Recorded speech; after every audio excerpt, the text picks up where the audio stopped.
Alright YouTube, this is Glock Ninja, and this is a response video to Jason Moore's video entitled PS4 7GB RAM, Wii U 1GB RAM memory. Okay, first of all, let me just give him a quick shout out, as if he really needs a shout out. He's been on YouTube a long time, everybody knows who he is. He's a great guy, he's funny, I love his antics. He's one of the guys that rarely ever takes anything personal to the point where he goes on a personal vendetta on any individual. So anybody who has a hard on for him, it just clearly get a fucking life. But anyway, Jason Moore is one of the most entertaining guys on YouTube, and I'll stop right there about the shout out. Anyway, interesting video. It was just a little brief video in reference to him explaining what Sony has announced, which is the amount of memory that is going to be dedicated towards gameplay, the actual game itself, which is a good news for the game developers and great news for the gaming fans. And he somewhat kind of compared it to the Wii U's, the way they use their memory. But anyway, during the discussions at the bottom of his video, in the comment sections, he asked a question of me that provoked a very long response, and if you guys want to go read it, please. Anyway, the question was basically, it veered into another subject, which was how did I think about how the PS4 would fare against the 720. And he himself said that there was really not much data there to go on to really make a clear comparison, and I totally agree. I think it would be a very big mistake to make any kind of comparison of systems that don't even exist. Okay, so yeah, I do agree, but there is a simple gauge that you can use to make a prediction, okay? And you can always rely on looking at history and the habits of a company to see where how they are going to conduct themselves in the future. Nintendo has already shown their hands with the Wii U. As Nintendo chose to, and this is not a bash on Nintendo, they chose to stay low profile far as in specs go. Okay, they did not go overboard with memory and power and graphics and all that. Okay, they decided to better the graphics and the performances and of course double the specs and all that, but it wasn't really future proof upgrade. Okay, however, they did throw in another innovation, which is the LCD control pad. I applaud Nintendo for that. I think it has some great potential, and I think if the developers utilize it properly, that it would be an awesome gaming system. First of all, I think it would be great for RPGs. I think it would be great for strategy, real-time strategy games, and all sorts of gaming experiences, new gaming experiences can open up if utilized properly. And we are not actually seeing that right now, and the fans of Nintendo are up in arms against anyone who points that out. So I'm not gonna harp on it, because it's kind of you don't know with Nintendo fans if they're grown-ass men coming after you or they're just little kids. So you have to kind of like take it with a grain of salt. But anyway, going back to his question about the 720 and the PS4. let's look at the history of both companies, shall we? And somewhat make a prediction as to how each would fare. First of all, the PS4. I don't see it being conducted in any more different way than the PS3, the PlayStation 2, or the PlayStation 1. Sony is always going to do exactly the same thing. They're going to put out the highest tech machine they can possibly put out.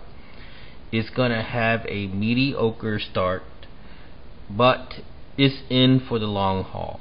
Okay, it will get the third-party developers eventually, even if they don't have it right away from the start. They will give the customers eventually what they want. Okay, and I believe they may not go with the next gen media platform. I'm really hoping that somehow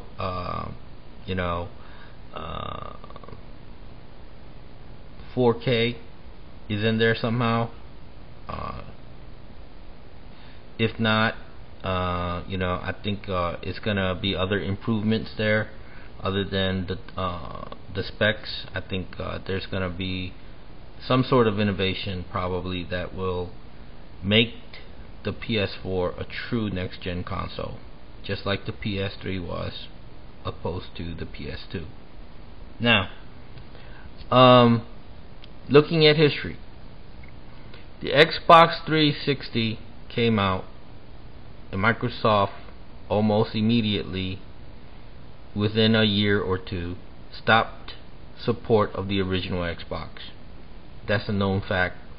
That is what Microsoft does, okay, or did. So you can pretty much predict that when the 720 comes out, within a year or two, they will stop production, support, or whatever of the Xbox 360. Now, we all know that the Xbox 360 has a strong foothold on the mainstream, and it may actually be a very hard decision for Microsoft to do what I just said. But at the same time, Microsoft is a company that will force a change. Okay, they are not going to allow society to hold on to something that they are no longer trying to make money off of. So you're going to eventually see a force of some sort to make you change. Okay, just like they did with the original Xbox. They stopped production of it, they stopped support of it, and a few more years later they stopped the online service for it. Okay, and those thousands or millions of people who bought the original Xbox, who loved and enjoyed it, were pretty much left out in the cold. And I would say it would be okay if Xbox said, well, since we're doing that, we will make our Xbox 360 fully backwards compatible, without you having to do anything extra to the Xbox, or having to buy a hard drive for it or anything like that. We'll build a processor or whatever software into the system so that you can completely be backwards compatible. And I know many of you are going to say, well, that's not fair to say that, because PlayStation 3 is not backwards compatible. They started out being that way, but as newer models came out, they were not. And the reason they're not, and I'm gonna kind of defend Sony on this one, is they were still making or selling the PlayStation 2.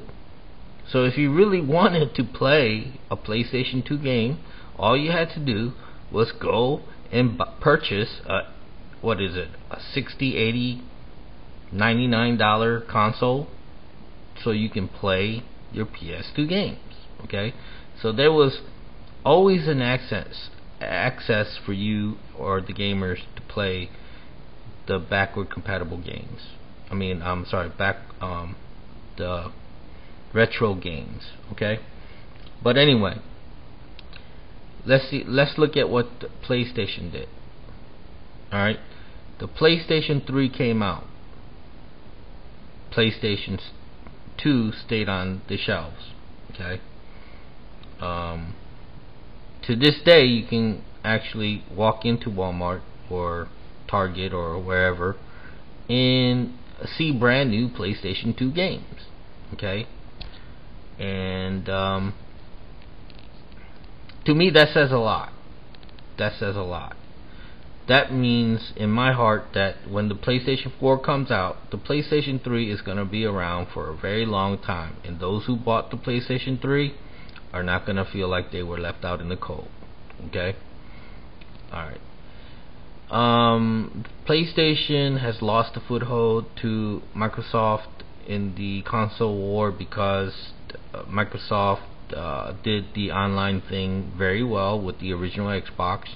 Even though PlayStation 2 had online gameplay, it was very limited, and Sony didn't get their act together until they finally came out with the PlayStation 3. And when they did, they dragged their feet, and it took them a long time to get up to speed on this online thing with the consoles. But I think right now, at this point, aside from a few minor details where PlayStation 3 is lacking things like cross game chat and party chat, aside from those things, I think the two services of Xbox Live and PlayStation 3 are equal. Okay, and I think when the PlayStation 4 comes out, everything that is lacking, the few things that are lacking that the Xbox 360 has right now, PlayStation 4 will have. So there's no more argument about whose online service is better. It's all going to boil down to whose online service is free or with less restriction. Okay, so PlayStation 4 comes out. It's rumored that it's going to be all online. Okay, you're going to purchase your games through online stores. It's going to be downloaded to you in the background while you're streamed the game, and you can play it and this and that. I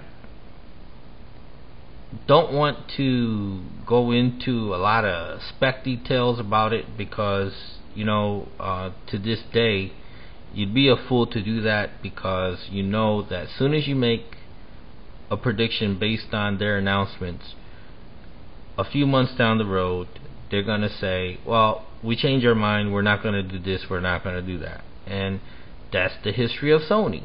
Okay, they sometimes promise things and sometimes they don't deliver. Okay, and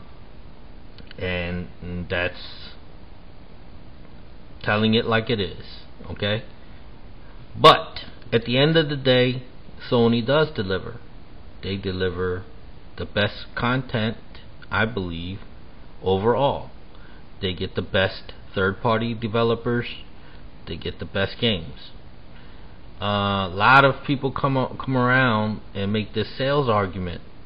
Let me say this: everybody agrees that Nintendo won the last generation. Okay, but did they really win? If you base it on just sales, yes, they did. They sold more units. But these units were half the price most of the time of the big boys, the PS3 and the Xbox 360. So you would have to sell 2 to 3 more consoles to make the amount of money that it costs to sell 1 or 2 PlayStation 3 or Xbox 360s. But of course, there's always the production costs, and we know that the cost of making the PlayStation 3 and the Xbox 360 was probably a little higher than the Wii, so the profit margin was probably not that much different. But anyway, that's business talk, and I'm not going to claim to be an expert on that, so that's just plain math that you have to actually look at the figures to know what you're talking about, and that's me just theorizing, so whatever. But anyway, the Wii U came out. Now let me tell you the difference between the PlayStation 2 success and the Wii success. Okay, PlayStation 2 was very successful.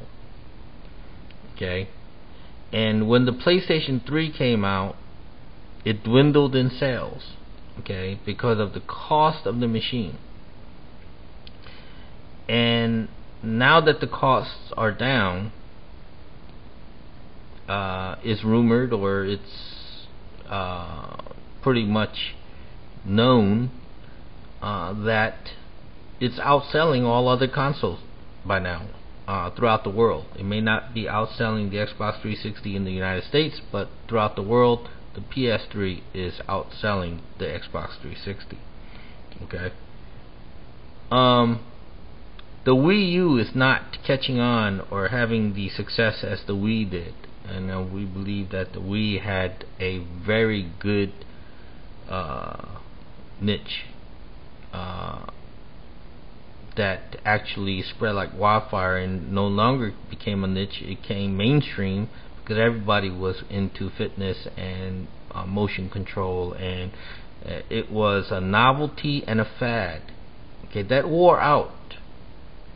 Sorry to say that, and I know this is again going to cause a lot of Nintendo fanboys to hate me, but hey, it's the fact. I know many people in person that own a Wii, that bragged about it and played it every night, and then all of a sudden they don't talk about it anymore and they don't play it anymore. It's just in their house collecting dust. Okay, and that has to do with Nintendo not getting third-party developers to develop different types of games. You can only play a super duper fun game for so long, and then you get so tired of it, and then you wait for another game to come out, and it doesn't come out. Why? Like how many people love playing bowling with the Wii control? Okay, but the rudimentary figures that are on the screen, and the simple graphics. Okay, that is graphics not everything, but come on, give us something a little better, give us something a little different, give us something a little bit more mature as time goes on. Let's start developing, let's start evolving. And the Wii U didn't do that. It just kept hoping that the success never ran out, but it did. People are buying the Wii U still, the Wii still, because it's a cheaper system and the kids still want it. The one thing Nintendo will never run out of is customers that are below the age of 10 years old. So the world is never going to run out of kids below 10 years old. So Nintendo will never go out of business. But anyway, the PS3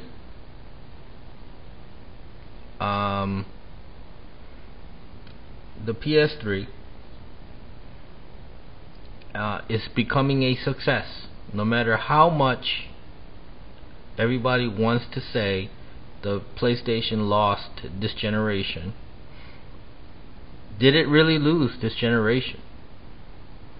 Because it's still selling. Developers are still making games for it, and there's still hope even after the next gen consoles come out for the PlayStation 3. So you really can't say PlayStation fans or the PlayStation lost. Okay, they're still in the race. let's look at Xbox 360. They did very well last gen, or this current gen. Okay, they did very well, and but let's look at the facts. Let's look at their history, and let's look what they're doing. They came out strong, like they did with the original Xbox. But when was the last time Xbox 360 got a rash of third-party developer support, exclusives, and all that? When was the last time they took hardcore gamers serious? Okay, they got Gears of War, they got Halo, okay, they got their main titles, okay, but when it came to actually providing the Xbox 360 bragging rights to, hey, we got this and you don't, you can only mention a very few games. Okay, the Xbox 360 can only brag about the fact that, okay, they have a better online service. And what makes it better? Cross game chat, party chat. Arguably that's all it takes to win that one. But to be honest with you, if it was free, I would say super duper. But $50 to $60 a year, I don't care if you say that's nothing. To me, that's extra games I can buy for my system. Okay, and if you buy games smartly, that's at least 3-4 games a year that you can buy with $50, $60. Okay, so, and if you're buying online games from the download stores, you can buy a lot more games for $50. Okay, you could actually join PlayStation Plus with what is it, $50 or $60 and $50 a year, and get free games and make up the difference. Okay, easily. So it's all about choosing your next system. Is going to be all about how the companies do business. Okay, because both or all three systems are eventually gonna get good games, and most of you that are hardcore gamers are going to get all three systems, no doubt.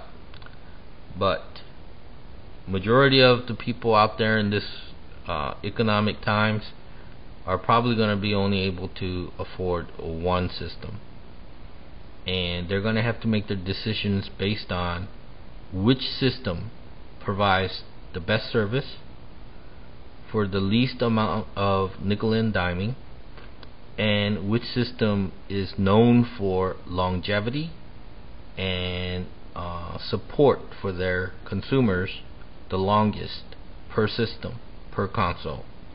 And I think we can all agree that the company that stands by their customers per console, per generation, the longest is Sony.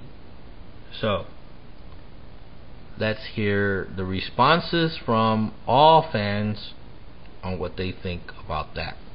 Alright, thanks for watching.